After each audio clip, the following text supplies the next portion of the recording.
Autobiography of a Yogi by Paramhansa Yogananda.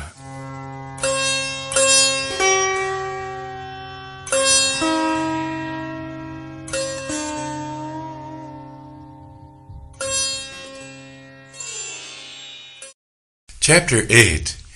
India's great scientist, J.C. Bose. Jagadish Chandra Bose's wireless inventions antedated those of Marconi. Overhearing this provocative remark, I walked closer to a sidewalk group of professors engaged in scientific discussion. If my motive in joining them was racial pride, I regret it. I cannot deny my keen interest in evidence that India can play a leading part in physics and not in metaphysics alone. "What do you mean, sir?" The professor obligingly explained. Bose was the first one to invent a wireless coherer and an instrument for indicating the refraction of electric waves. But the Indian scientist did not exploit his inventions commercially. He soon turned his attention from the inorganic to the organic world. His revolutionary discoveries as a plant physiologist are outpacing even his radical achievements as a physicist. I politely thanked my mentor. He added, "The great scientist is one of my brother professors at Presidency College." I paid a visit the next day to the sage at his home, which was close to mine on Gurpar Road. I had long admired him from a respectful distance. The grave and retiring botanist greeted me graciously. He was a handsome, robust man in his 50s, with thick hair, broad forehead, and the abstracted eyes of a dreamer. The precision in his tones revealed the lifelong scientific habit. "I have recently returned from an expedition to scientific societies of the West. Their members exhibited intense interest in delicate instruments of my invention, which demonstrate the indivisible unity of all life. The Bose crescograph has the enormity of 10 million magnifications. The microscope enlarges only a few thousand times, yet it brought vital impetus to biological science. The crescograph opens incalculable vistas. You have done much, sir, to hasten the embrace of East and West in the impersonal arms of science." I was educated at Cambridge. How admirable is the Western method of submitting all theory to scrupulous experimental verification. That empirical procedure has gone hand in hand with the gift for introspection, which is my Eastern heritage. Together they have enabled me to sunder the silences of natural realms long uncommunicative. The telltale charts of my crescograph are evidence for the most skeptical that plants have a sensitive nervous system and a varied emotional life. Love, hate, joy, fear, pleasure, pain, excitability, stupor, and countless appropriate responses to stimuli are as universal in plants as in animals. Mukunda replied, "The unique throb of life in all creation could seem only poetic imagery before your advent, Professor. A saint I once knew would never pluck flowers. Shall I rob the rosebush of its pride and beauty? Shall I cruelly affront its dignity by my rude divestment?" His sympathetic words are verified literally through your discoveries. He answered, "The poet is intimate with truth, while the scientist approaches awkwardly. Come some day to my laboratory, and you will see the unequivocal testimony of the crescograph." Gratefully, I accepted the invitation and took my departure. I heard later that the botanist had left Presidency College and was planning a research center in Calcutta. When the Bose Institute was opened, I attended the dedicatory services. Enthusiastic hundreds strolled over the premises. I was charmed with the artistry and spiritual symbolism of the new home of science. Its front gate, I noted, was a centuried relic from a distant shrine.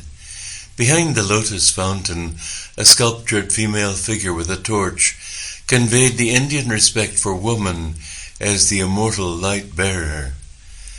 The garden held a small temple consecrated to the noumenon behind phenomena. Thought of the divine incorporeity was suggested by absence of any altar image. Bosch's speech on this great occasion might have issued from the lips of one of the inspired ancient rishis.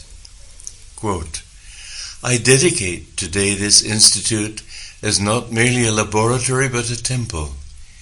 His reverent solemnity stole like an unseen cloak over the crowded auditorium. He continued, "In the pursuit of my investigations, I was unconsciously led into the border region of physics and physiology. To my amazement, I found boundary lines vanishing and points of contact emerging between the realms of the living and the non-living. Inorganic matter was perceived as anything but inert. It was a thrill under the action of multitudinous forces. A universal reaction seemed to bring metal, plant, and animal under a common law. They all exhibited essentially the same phenomena of fatigue and depression, with possibilities of recovery and of exaltation, as well as the permanent irresponsiveness associated with death.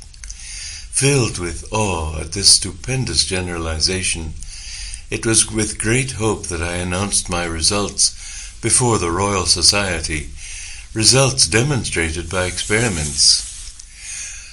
But the physiologist present advised me to confine myself to physical investigations in which my success had been assured, rather than encroach on their preserves.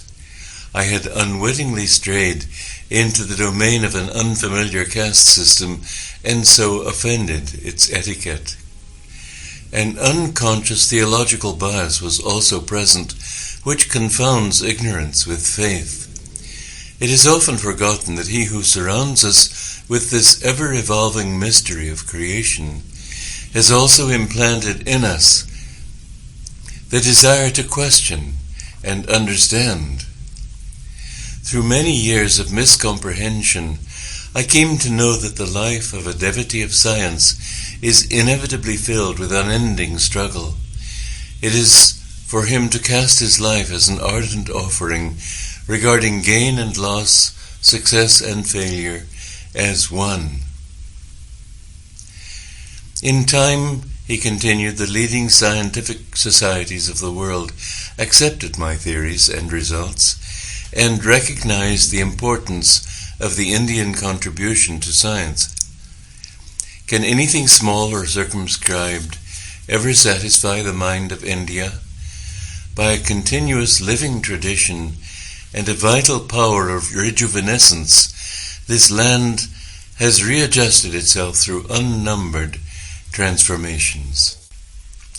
Indians have always arisen who, discarding the immediate and absorbing prize of the hour, have sought for the realization of the highest ideals in life, not through passive renunciation, but through active struggle.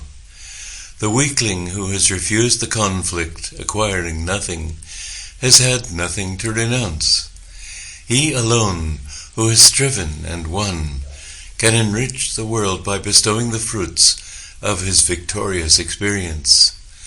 The work already carried out in the Bosch laboratory on the response of matter and the unexpected revelations in plant life have opened out very extended regions of inquiry in physics, in physiology, in medicine, in agriculture, and even in psychology. Problems hitherto regarded as insoluble have now been brought within the sphere of experimental investigation. But high success is not to be obtained without rigid exactitude.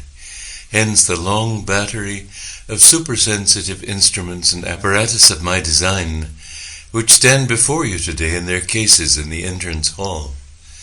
They tell you of the protracted efforts to get behind the deceptive seeming into the reality that remains unseen, of the continuous toil and persistence and resourcefulness called forth to overcome human limitations. All creative scientists know that the true laboratory is the mind, where behind illusions they uncover the laws of truth.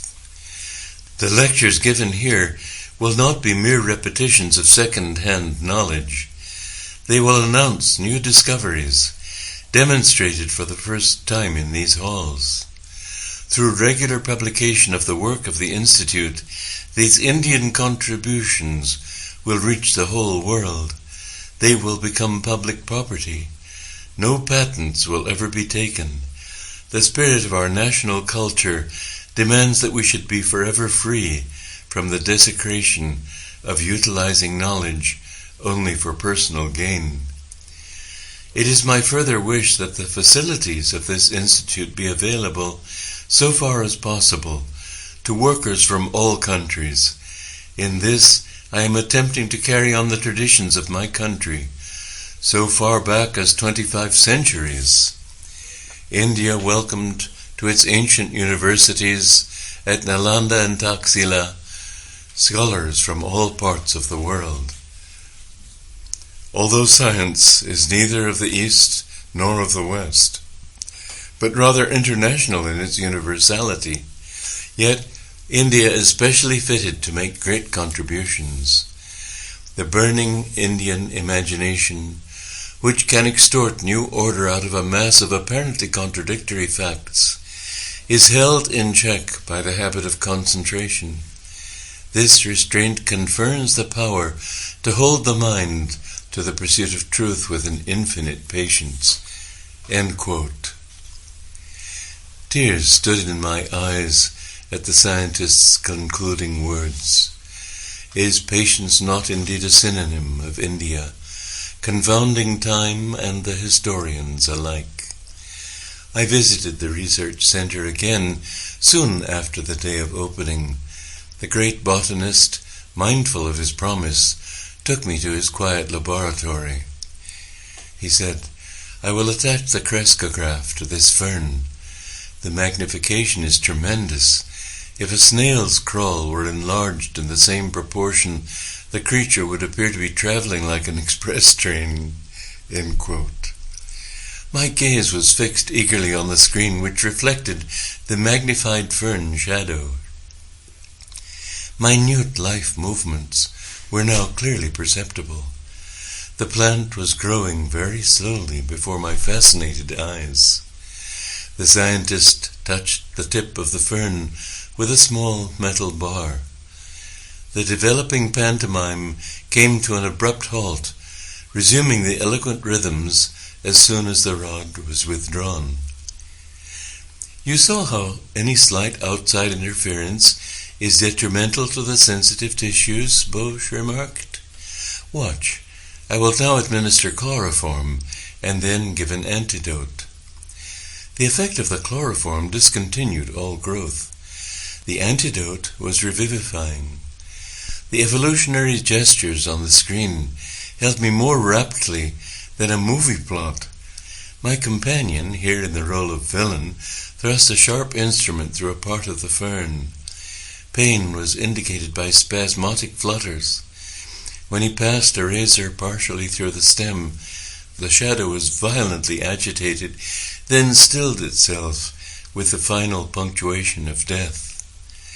By first chloroforming a huge tree, I achieved a successful transplantation. Usually such monarchs of the forest die very quickly after being moved. Jagadish smiled happily as he recounted the life-saving maneuver. Graphs of my delicate apparatus have proved that trees possess a circulatory system. Their sap movements correspond to the blood pressure of animal bodies. The ascent of sap is not explicable on the mechanical grounds ordinarily advanced, such as capillary attraction. The phenomenon has been solved through the crescograph as the activity of living cells. Peristaltic waves issue from a cylindrical tube which extends down a tree and serves as an actual heart. The more deeply we perceive, the more striking becomes the evidence that a uniform plan links every form in manifold nature. The great scientist pointed to another Bosch instrument. I will show you experiments on a piece of tin. The life force in metals responds adversely or beneficially to stimuli. Ink markings will register the various reactions. Deeply engrossed, I watched the graph, which recorded the characteristic waves of atomic structure. When the professor applied chloroform to the tin, the vibratory writings stopped. They recommenced as the metal slowly regained its normal state. My companion dispensed a poisonous chemical. Simultaneously, with the quivering end of the tin, the needle dramatically wrote on the chart a death notice. Quote, Bosch instruments have demonstrated that metals, such as the steel used in scissors and machinery, are subject to fatigue and regain efficiency by periodic rest. The life pulse in metals is seriously harmed or even extinguished through the application of electric currents or heavy pressure. End quote. I looked around the room at the numerous inventions, eloquent testimony of a tireless ingenuity. Sir, it is lamentable that mass agricultural development is not speeded by fuller use of your marvelous mechanisms. Would it not be easily possible to employ some of them in quick laboratory experiments to indicate the influence of various types of fertilizers on plant growth? You are right. Countless uses of Bosch instruments will be made by future generations. The scientist seldom knows contemporaneous reward. It is enough to possess the joy of creative service. With expressions of unreserved gratitude to the indefatigable sage, I took my leave. Can the astonishing fertility of his genius ever be exhausted, I thought? No diminution came with the years. Inventing an intricate instrument, the resonant cardiograph, Bosch then pursued extensive researches on innumerable Indian plants. An enormous unsuspected pharmacopoeia of useful drugs was revealed. The cardiograph is constructed with an unerring accuracy by which a 100th part of a second is indicated on a graph. Resonant records measure infinitesimal pulsations in plants, animal and human structure. The great botanist predicted that use of his cardiograph will lead to vivisection on plants instead of animals. Side-by-side recordings of the effects of a medicine given simultaneously to a plant and an animal have shown astounding unanimity in result. He pointed out, everything in man has been foreshadowed in the plant. Experimentation on vegetation will contribute to lessening of human suffering. Years later, Bosch's pioneer plant findings were substantiated by other scientists. Work done in 1938 at Columbia University was reported by the New York Times as follows, quote, It has been determined within the past few years that when the nerves transmit messages between the brain and other parts of the body, tiny electrical impulses are being generated. These impulses have been measured by delicate galvanometers and magnified millions of times by modern amplifying apparatus. Until now, no satisfactory method has been found to study the passages of the impulses along the nerve fibers in living animals or man because of the great speed with which these impulses travel.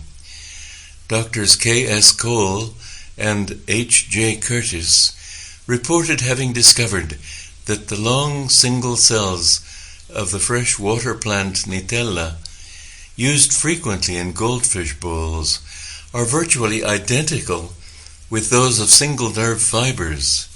Furthermore, They found that Nutella fibers, on being excited, propagate electrical waves that are similar in every way except velocity to those of the nerve fibers in animals and man. The electrical nerve impulses in the plant were found to be much slower than those in animals. This discovery was therefore seized upon by the Columbia workers as a means for taking slow-motion pictures of the passage of the electrical impulses in nerves. The Nutella plant thus may become a sort of Rosetta Stone for deciphering closely guarded secrets close to the very borderland of mind and matter." End quote. The poet Rabindranath Tagore was a stalwart friend of India's idealistic scientist. To him the sweet Bengali singer addressed the following lines: "O hermit, call thou in the authentic words of the old hymn called Sama, rise, awake. Call to the man who boasts his shastric lore, from vain pedantic wranglings profitless. Call to that foolish braggart to come forth, out on the face of nature, this broad earth. Send forth this call unto thy scholar band. Together round thy sacrifice of fire, let them all gather. So may our India, our ancient land, unto herself return. Oh, once again return in steadfast work to duty and devotion, to her trance of earnest meditation. Let her sit once more unruffled, greedless, strifeless, pure. Oh, once again upon her lofty seat and platform, teacher of all lands."